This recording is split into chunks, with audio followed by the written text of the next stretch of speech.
Hello, this is Meditation Master Kambiz Naficy, and I thought while the world is struggling with this huge epidemic of the corona, I would express to you one human being's view of what the spiritual lessons might be that we can learn from this worldwide epidemic.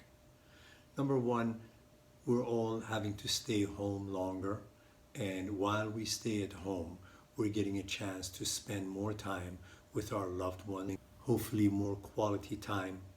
Many of us are being forced to step down from this rat race and having to settle down, having to take some sweet solitude time to think more deeply about ourselves, our lives, what is most important.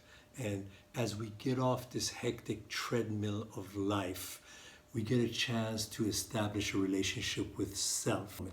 When an epidemic is of this size, we really have nothing to lose. In other words, this epidemic is larger than the human ego. It is larger than presidents, vice presidents, and CEOs. This is nature doing something to awaken us.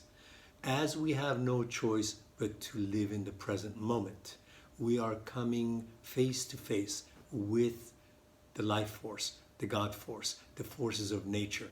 At this point, all of us are being forced to live from one moment to the next moment, from one day to the next day. This is exactly what the most enlightened teachers of the world have always been advocating. We are all being forced to give up our personal egos, this notion of me, my condominium, my sports car, my job. We are being forced to surrender the selfish ego. We are being forced to consider other lives, other people, the welfare of the world at large. We are being forced to develop humility. When we have humility, we will then get to reverence. Reverence means being aware, becoming more mindful of the blossom tree, of the birds singing inside the blossom tree, our brothers and sisters all around the world. And we're also being forced to face that biggest monster of all, which is called fear.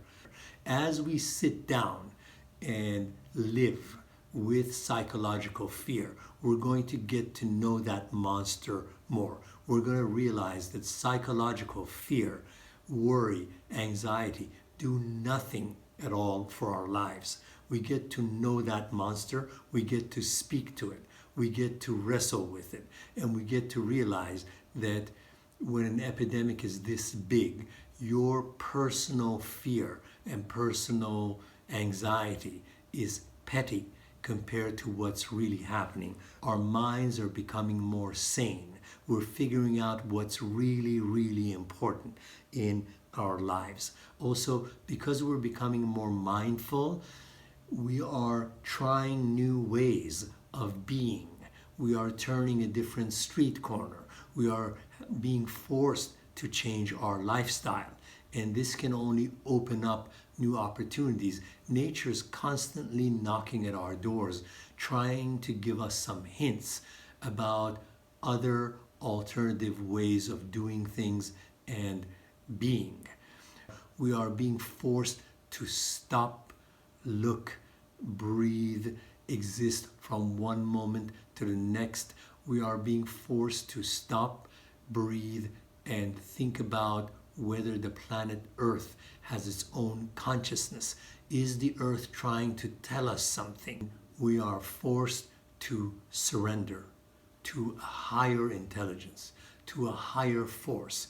Perhaps nature is telling us, look, I made you, I created you, I breathe inside you with every breath, so why don't you stop this identity of John Smith or Muhammad Rahim? Stop that identity. Realize that I, the life force, the creative force, made you. I, the creative force, breathe within you.